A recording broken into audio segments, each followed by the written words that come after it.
பூசாயானே உன்னை எங்கோ மனம் பேச உள்ளம் நொந்தேனே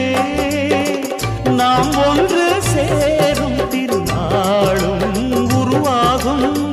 ஜென்மங்கள் ஏழேழும்